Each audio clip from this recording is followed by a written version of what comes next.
ایک منظرنامہ یہ ہے کہ ایک محترمہ ٹیکسی ڈرائیور کے برابر والی سیٹ پر بیٹھ کر سفر کر رہی ہیں، حالانکہ پچھلی سیٹیں خالی ہیں۔ دونوں مسکرا کر ایک دوسرے سے بات چیت کر رہے ہیں۔ آپ جانتے ہیں کہ اس ڈرائیور کی شادی نہیں ہوئی۔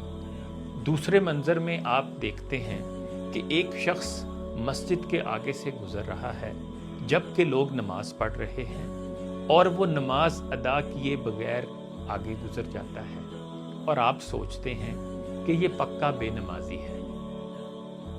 تیسرے منظر میں آپ ایک آدمی کے پاس سے گزرتے ہیں اور اسے سلام کرتے ہیں، مگر وہ جواب نہیں دیتا۔ آپ کو محسوس ہوتا ہے کہ یہ نرا بے مروت اور بد تہذیب آدمی ہے۔ اب عین ممکن ہے کہ ان سارے مناظر میں جو کچھ آپ کی ظاہری آنکھ نے دیکھا یا جو آپ نے سمجھا وہ سب غلط ہو۔ محترمہ جو ٹیکسی چلانے والے کے ساتھ بیٹھی تھیں وہ اس کی بڑی بہن تھیں جو عرصے بعد دوسرے شہر سے آئی تھی۔ دوسرے منظر میں آدمی نے دوسری مسجد میں نماز پڑھ لی تھی۔ تیسرے منظر والے شخص نے آپ کے سلام کی آواز سنی، لیکن وہ ایک سانحے کی وجہ سے اپنے ہی غم اور خیالوں میں کھویا ہوا تھا اور اپنی ذہنی حالت کے سبب آپ کے سلام کا جواب نہ دے سکا۔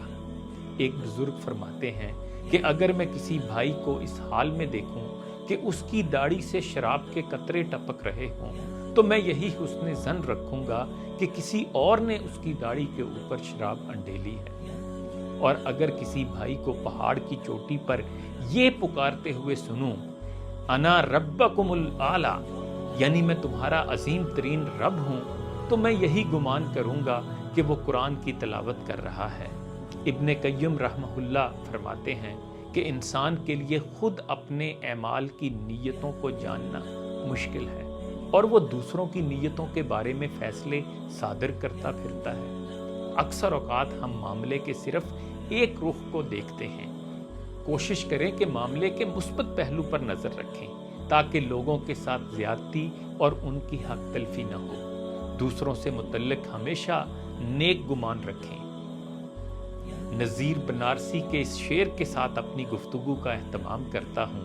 بدگمانی کو بڑھا کر تم نے یہ کیا کر دیا، خود بھی تنہا ہو گئے، مجھ کو بھی تنہا کر دیا۔ ہم پازیٹیو پاکستان